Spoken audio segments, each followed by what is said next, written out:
Praise the lord. మన ప్రభువైన యేసుక్రీస్తు వారి శ్రేష్టమైన నామంలో మీ అందరికీ కూడా వందనాలు. ఈరోజు ఆ పరమ తండ్రి మనందరినీ ప్రేమించి అనుగ్రహించినటువంటి వాగ్దానము 6 బాధలలో నుండి ఆయన నిన్ను విడిపించును. 7 బాధలు కలిగినను నీకు ఏ కీడును తగులదు. యోబు గ్రంథము 5వ అధ్యాయం 19వ వచనం. From 6 calamities he will rescue you. In 7 no harm will befall you. Job chapter 5 verse 19. ఈరోజు ఆ పరమ తండ్రి మనందరినీ ప్రేమించి అనుగ్రహించిన కృపావార్తను బట్టి ధ్యానించుకుందుము. ఈనాడు ప్రతి విశ్వాసి 1 కాదు 2 కాదు అనేక రకాలైన బాధల గుండా దుఃఖాల గుండా వెళ్తూ వస్తూ ఉన్నాడు. కానీ ఆదరణకర్త అయిన నీ దేవుడు 6 బాధలలో నుంచి నిన్ను నీ కుటుంబాన్ని విడిపించినవాడు. ఈనాడు నీకు 7 బాధలు వచ్చినా కూడా నిన్ను విడిపించడానికి శక్తి లేదు అని నువ్వు నమ్ముతున్నావా? నిజముగా నా తండ్రి ఖచ్చితంగా 6 బాధలు వచ్చినప్పుడు విడిపించినవాడు. 7 బాధలు వచ్చినా సరే నన్ను విడిపిస్తాడు అనే నమ్మకం ఈరోజు ఈ వాగ్దానం వింటున్న నీకు ఉందా? ఈరోజు ఈ వాగ్దానం వింటున్న వారిలో అనేక మంది అనుకోవచ్చు, దేవుని నమ్మినా కూడా నాకే ఎందుకు ఇన్ని బాధలు, ఇన్ని వేదనలు దేవుడు అనుమతిస్తున్నాడు అని. నేను ఏం పాపం చేశానని ఇంత కీడును నా కుటుంబంలోనికి అనుమతిస్తున్నాడు అని. కానీ నువ్వేదో పాపం చేశావని దేవుడు నీ జీవితంలోనికి ఇన్ని బాధలను కీడును అనుమతించడం లేదు. కానీ నువ్వు నీ బాధల ద్వారా ఇంకా నువ్వు దేవునికి సమీపంగా రావాలని, నువ్వు అనుభవిస్తున్న అవమానాల ద్వారా దేవుని దగ్గర ఆదరణ పొందాలని ప్రార్థించడానికైనా నువ్వు దేవుని దగ్గరికి వస్తావని, ఇంకా నీలో ఏమైనా పనికిరానివి దేవునికి వ్యతిరేకమైనవి ఉంటే తీసివేసుకుంటావని దేవుడు నిన్ను బాధలు అనే ఇనుప కొలిమికుండా తీసుకుని వెళ్తున్నాడు. తద్వారా నిన్ను సువర్ణంగా చేయాలనేదే దేవుని యొక్క ఉద్దేశం. నిన్ను బాధల గుండా నడిపించిన నీ దేవునికి తెలియదా ఆ బాధల నుంచి నిన్ను విడిపించాలని, ఆ బాధలు నీకు ఎలాంటి కీడు చేయకుండా ఆపగల సమర్థుడు అని. ఈరోజు నిజముగా నువ్వు నమ్ముతున్నావా? దేవుడు అందరినీ కూడా వారి బాధల నుంచి విడిపిస్తాడా అంటే కాదు.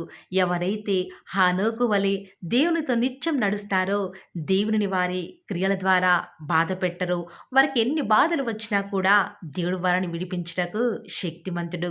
కానీ ఎవరైతే దేవునికి వ్యతిరేకంగా జీవిస్తారో వారికి ఎన్ని బాధలు వచ్చినా కూడా విడిపించేవారు లేక, ఆ బాధను తట్టుకోలేక కుంగిపోయేవారిగా ఉంటారు. కానీ మనకు దేవుడు ఉన్నాడు ప్రియులారా. ఎన్ని బాధలు వచ్చినా కూడా అవేవి కూడా మనల్ని ఏం చేయలేవు. ఆనాడు యోబు పిల్లలను, ఆస్తులను కోల్పోయాడు. 1 కాదు 2 కాదు అనేక రకాలైన బాధల గుండా యోబు వెళ్తూ వచ్చినాడు. అన్ని బాధలు తను ఎదుర్కొంటూ ఉంటే ఆఖరికి తన స్నేహితులు సైతం తనని ఓదార్చకపోగా, తన స్నేహితులంతా కూడా యోబు నువ్వేదో పాపం చేశావయ్యా, అందుకే నీ కుటుంబంలోనే ఇంత కీడు బాధ అని ఇంకా యోబు యొక్క హృదయంలోని గాయాన్ని వారు రేపుతూ వస్తూ ఉన్నారు. మరొక పక్క యోబు దాసీలు యోబు ఏదో చేయరని పాపం చేస్తూ వచ్చినట్టు యోబుని చూస్తూ ఏమాత్రం కూడా తనకు మర్యాద ఇవ్వకుండా తనను ఎంతగానో బాధ పెడుతూ వస్తూ ఉన్నారు. మరొక పక్క సొంత భార్యే నువ్వు చనిపో అని తన సొంత భర్త యొక్క కీడును కోరుకుంటూ ఉంది.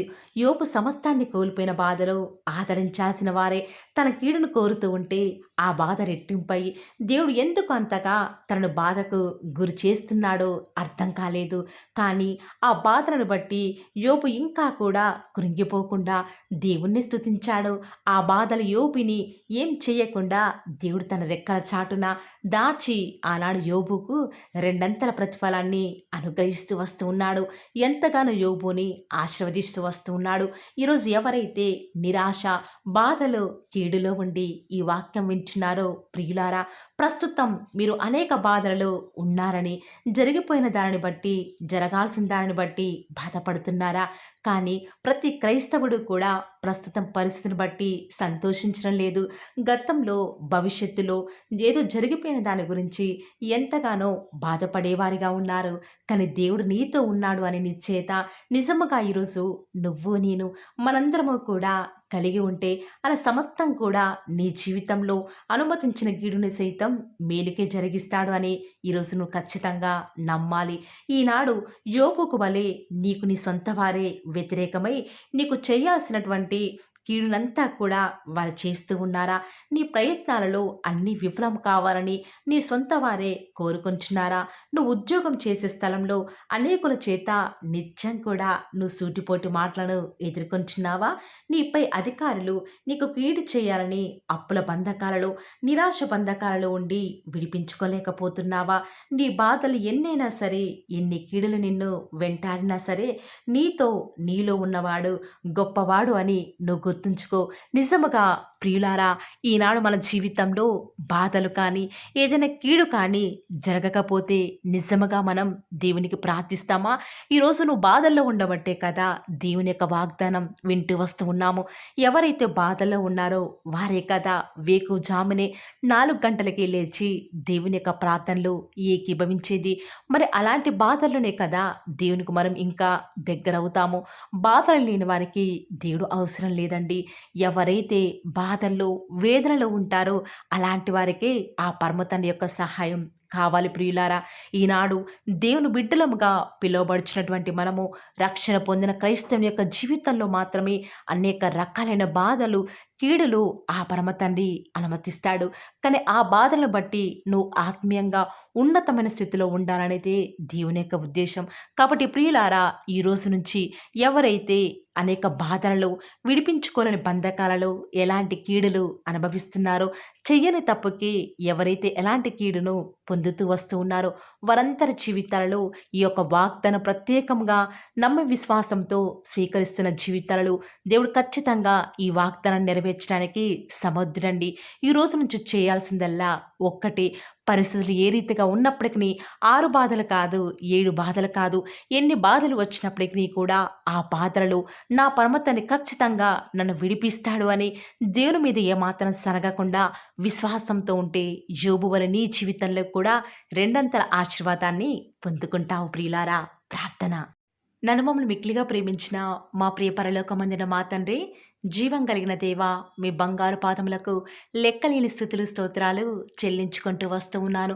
లోకంలో ఎంతోమంది ఈ దినాన్ని చూడలేక మరణిస్తూ ఉన్నప్పటికీ తండ్రి, నన్ను మమ్మల్ని అందరినీ కూడా సజీవ లెక్కలో ఉంచి వేకువజామున లేచి తండ్రి, మీ యొక్క కృపావార్త కొరకై ఎదురు చూస్తున్నటువంటి మా జీవితాల్లో ఇంత మంచి వాగ్దానాన్ని మీరే అనుగ్రహిస్తున్న విధానం బట్టి మీకే స్థుతులు, స్తోత్రాలు చెల్లించుకుంటూ వస్తూ ఉన్నాను.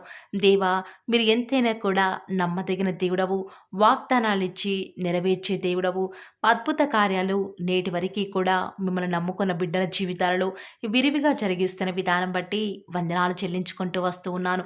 ఈరోజు మీరు మమ్మల్ని ప్రేమించినారు తండ్రి. మాకు అనుగ్రహించినటువంటి శ్రేష్టకరమైన, శ్లాఘనీయమైనటువంటి సమయాన్ని బట్టి వందనాలు.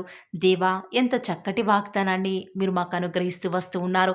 నిజముగా తండ్రి, 6 బాధలలో నుంచి మమ్మల్ని విడిపించిన దేవుడు అయినటువంటి మీరు ఈనాడు 7 బాధలు అనగా అనేకమైన బాధల గుండా వెళ్తూ వస్తూ ఉన్నాము.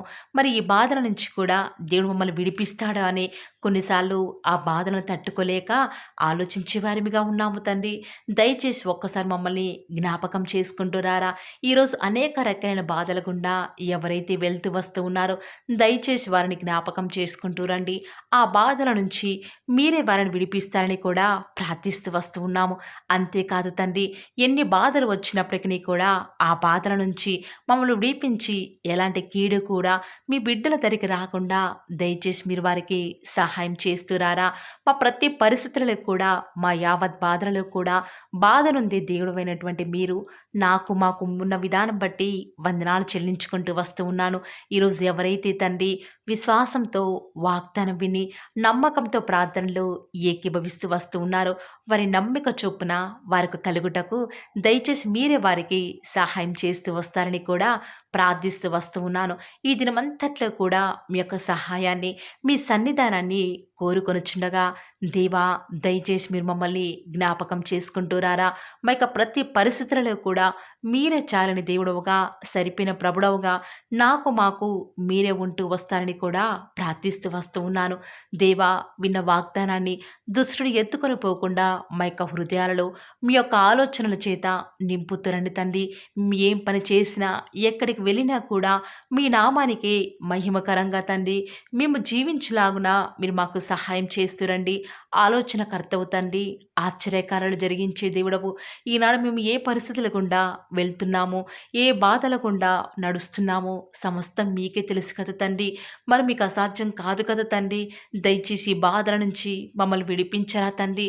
శత్రువు మా మీద చెలరేగపోకుండా తండ్రి, వీరి దేవుడు వీరి పక్షంగా ఉన్నాడు అని శత్రువులు సైతం భయపడే విధంగా మా జీవితంలో అద్భుత కార్యాలు జరిగిస్తారని కూడా ప్రార్థిస్తూ వస్తూ ఉన్నాను. దేవా, ఎవరైతే ఎన్నో సంవత్సరాలుగా తండ్రి వారి యొక్క దుఃఖాలలో తండ్రి మీ పాద సన్నిధిలో చేరి ప్రార్థిస్తున్నారు, వారి ప్రార్థనకు జవాబును అనుగ్రహిస్తున్నారా దేవా. వారికంటూ సంతోషాన్ని ఇవ్వండి తండ్రి. దేవా, ఈ లోకంలో మాకు ఏమి ఉన్నప్పటికీ కూడా సంతోషం రాదు, కానీ మీ యందు ఆనందించడం వలన మాత్రమే మాకు సంతోషం కలుగుతుంది. కాబట్టి దేవా, దయచేసి కృప చూపించండి. ప్రత్యేకంగా తండ్రి ఈ దినమంతటి కొరకై మీ పాద సన్నిధికి వస్తూ ఉండగా దయచేసి మీరు మాకు సహాయం చేస్తురండి. దయచేసి మీరు కృప చూపిస్తారని కూడా ప్రార్థిస్తూ వస్తూ ఉన్నాను. ఎంతైనా కూడా మీరు నమ్మదగిన దేవుడవు దేవా. ఈరోజు మీరు మమ్మల్ని ప్రేమించి మాకు pearl of the word channel ద్వారా అనుగ్రహించిన వాగ్దానం బట్టి వందనాలు చెల్లించుకుంటూ వస్తున్నాను.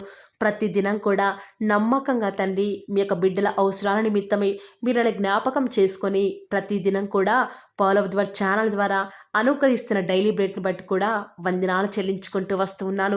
మీ యొక్క అనాదికాల సంకల్పం చొప్పున నేటి వరకు కూడా ఈ యొక్క పరిచర్యను ఎంతో ఘనమైన విధానంలో మీకు మహిమకరంగా నడిపించుకుంటున్న విధానం బట్టి మిమ్మల్ని ఆరాధిస్తూ వస్తూ ఉన్నాను. దేవా, మీ ప్రియులైన బిడ్డలు ప్రతి దినం కూడా ప్రేయర్ రిక్వెస్ట్లు పెడుతూ వస్తూ ఉన్నారు. అట్టి బిడ్డలను జ్ఞాపకం చేసుకుంటూ రారా దేవా. వారి యొక్క ప్రతి అవసరాల నిమిత్తమై భారం కలిగి ప్రార్థించేటువంటి మంచి మనసును నాకు అనుగ్రహించండి దేవా. ఎవరైతే ఎలాంటి సమస్యల గుండా, వేదనల గుండా, చెప్పుకోలేని పరిస్థితుల గుండా ఈరోజు ఎవరైతే వెళ్తున్నారో ఒక్కసారి మీరు దయచేసి వారిని జ్ఞాపకం చేసుకుంటూ రారా. ప్రతి పరిస్థితులలో కూడా మీరే వారికి చాలని దేవుడుగా ఉంటూరండి. ఈరోజు ఎవరైతే ప్రార్థించి ప్రయత్నించబోతున్నారో వారి ప్రతి పనిని కూడా మీరే సఫలం చేస్తురండి. నేడు దినమున ఏ పనులైతే ఆగిపోతూ వస్తూ ఉన్నాయో ఆ యొక్క ప్రతి పని కూడా ఆగిపోకుండా ముందుకే సాగిపోయే కృపను ప్రతి ఒక్కరికి కూడా మీరే అనుగ్రహిస్తూ వస్తారని కూడా ప్రార్థిస్తూ వస్తూ ఉన్నాను. దేవా, ఈరోజు మీ బిడ్డనే వారు చేసే ప్రతి వ్యాపారాన్ని కూడా దీవించండి, ఆశీర్వదించండి. ఎక్కడా కూడా నష్టం రాకుండా దయచేసి మీరు వారిని జ్ఞాపకం చేసుకుంటూ రండి. అంతేకాదు దేవా, మీరే మా ప్రతి అవసరాలలో కూడా మీరే మాకు దేవుడుగా ఉంటారని కూడా ప్రార్థిస్తూ వస్తున్నాను. ఈరోజు ఎవరైతే తండ్రి దూర ప్రాంతాలకు ప్రయాణమే వెళుచున్నారో వారిని జ్ఞాపకం చేసుకుంటూ రండి. ఇతర రాష్ట్రాలకు, ఇతర దేశాలకు వెళ్ళే బిడ్డల్ని జ్ఞాపకం చేసుకుంటూ రండి. మీ ప్రియులైన బిడ్డలు ఎక్కడ ఉన్నా, ఏ వ్యాపారం చేసినా మీ నామానికి మహిమ తెచ్చే విధంగా వారిని జ్ఞాపకం చేసుకుంటూ రండి దేవా. ఈనాడు ఈ లోకంలో మా కళ్ళ ముందే తండ్రి భక్తిహీనులైన వారు, దేవుని ఎరగని వారు గొప్ప స్థితిలోనికి వెళ్ళిపోతుంటే వారిని చూసి మీ బిడ్డల వారు డిసప్పాయింట్మెంట్ అవ్వకుండా తండ్రి మీరు వారిలో ఉన్నారు కాబట్టి మీరు మమ్మల్ని ఖచ్చితంగా ఒకరోజు గొప్ప స్థితిలో ఉంచుతారని నిరీక్షణ కలిగి మేము జీవించే భాగ్యాన్ని మాకు మీరు అనుగ్రహిస్తురండి. బహుశా మాకు ఈనాడు ఈ లోకానుసారంగా ఏమీ లేకపోవచ్చు, కానీ ప్రతి దినం కూడా అన్ని లేని వారికి లేనటువంటి ఆదరణను ప్రతి దినం కూడా ఈ యొక్క pearl of the word channel ద్వారా మీరు మాకు అనుగ్రహిస్తున్నారు కదా తండ్రి. దాన్ని బట్టి మీకు వందనాలు చెల్లించుకుంటూ వస్తూ ఉన్నాను. దేవా, దయ చూపించండి తండ్రి. దయచేసి మాకు సహాయం చేయరా తండ్రి. మీ అంత విశ్వాసం ఉంచి ప్రార్థిస్తున్నాం కదా. మా జీవితాలలో మీ యొక్క గొప్ప కార్యాన్ని జరిగిస్తారని కూడా మీ పాద సన్నిధిలో ప్రార్థిస్తూ వస్తూ ఉన్నాను. ఈరోజు ఎవరైతే తండ్రి దుఃఖంలో, వేదనలో, చెప్పుకోలేని పరిస్థితులలో తండ్రి అనారోగ్యాల గుండా వెళ్తున్నారో, ఐసీయూలలో ఉన్నారు, జనరల్ వార్డులలో ఉన్నారో తండ్రి, ఎవరైతే హాస్పిటల్ చెకప్ కొరకే వెళ్తూ వస్తూ ఉన్నారో తండ్రి, ఎవరైతే మరణపు పడకలో తండ్రి లేవలేని స్థితిలో తండ్రి మృత్యువుతో పోరాడుతూ తండ్రి కనీస ప్రార్థనలు ఏకీభవించినటువంటి నిస్సహాయ స్థితిలో ఉన్నారో అట్టి బిడ్డల కొరకు ఈరోజు భారం కలిగి ప్రార్థిస్తున్నాను. ఒక్కసారి మీరు వారిని జ్ఞాపకం చేసుకుంటూ రారా దేవా. దయచేసి మీరు వారి యందు కృప చూపించండి తండ్రి. ఎవరు ఎలాంటి మరణకర పరిస్థితిలో ఉన్నప్పటికీ నీకు తండ్రి మీరే వారిని ఆజ్ఞాపించండి తండ్రి. వారిని లేవనెత్తండి. మా ప్రతి పరిస్థితులను కూడా మీరే మాకు చాలని దేవుడుగా ఉంటారని కూడా మీ పాద సన్నిధిలో ప్రార్థిస్తూ వస్తున్నాను. ఈరోజు ఎవరైతే పిల్లలు లేరని బాధపడుతున్నారో వారికి సంతానాన్ని అనుగ్రహించండి దేవా. ఈనాడు సంతు లేని దానిని కుమారులు గల సంతోషం గల తల్లిగా చేస్తానని వాగ్దానం చేసిన దేవా, దయచేసి సహాయం చేయండి. అబ్రహాం వాళ్ళను దీవించండి తండ్రి. వారి యొక్క సంతానము ఇసుక రేణువుల వలె విస్తరించుటకు గాను మీరే వారికి సహాయం చేస్తారని కూడా ప్రార్థిస్తూ వస్తున్నాను. డెలివరీ కొరకై సిద్ధపడుచున్నటువంటి గృహిణులను జ్ఞాపకం చేసుకునండి. గర్భిణీ స్త్రీలను ఆశీర్వదించండి తండ్రి. తల్లి బిడ్డలకు క్షేమకరమైన ఆరోగ్యాన్ని మీరే వారికి అనుగ్రహిస్తూ వస్తారని కూడా ప్రార్థిస్తూ వస్తున్నాను. దేవా, ప్రత్యేకించి తండ్రి ఉద్యోగం లేదని బాధపడుతున్న యవ్వనస్తుల జ్ఞాపకం చేసుకోరా తండ్రి. వారి యొక్క ప్రతి పరిస్థితుల్లో కూడా మీ యొక్క సహాయాన్ని కోరుకొనిచుండగా దయచేసి కృప చూపించండి. మీరే వారికి తోడుగా ఉంటూ వస్తారని కూడా ప్రార్థిస్తూ వస్తున్నాను. దేవా, ప్రత్యేకించి తండ్రి వివాహం ఆలస్యమైపోతుందని ఎంతోమంది ఆడబిడ్డలు యవ్వనస్తులు దుఃఖంలో ఉన్నారు. ఎన్నో ఉపవాస ప్రార్థనలు చేస్తూ ఉండవచ్చు. దేవా, దయచేసి వారు భారం కలిగి చేస్తున్న ప్రార్థనను అంగీకరించి తగిన సమయంలో తండ్రి వారి యొక్క వివాహం జరుగుట ద్వారా మీ నామానికి మీరే మహిమ తెచ్చుకుంటూ వస్తారని కూడా ప్రార్థిస్తూ వస్తున్నాను. ఇంకా తండ్రి ఎవరైతే తండ్రి చెప్పుకోలేని సమస్యల చేత ఇరుగు పొరుగు వారి దేవా సమస్యల చేత బాధపడుతున్నారో వారిని జ్ఞాపకం చేసుకొని వారికి సంతోషాన్ని అనుగ్రహిస్తారని ఇప్పటి వరకు కూడా చేస్తూ వచ్చిన ప్రార్థన అంగీకరించినారని నమ్ముచూ స్తుతిస్తూ యేసుక్రీస్తు నామమున స్తుతించి ప్రార్థించి వేడుకొనుచున్నాం తండ్రి. ఆమేన్.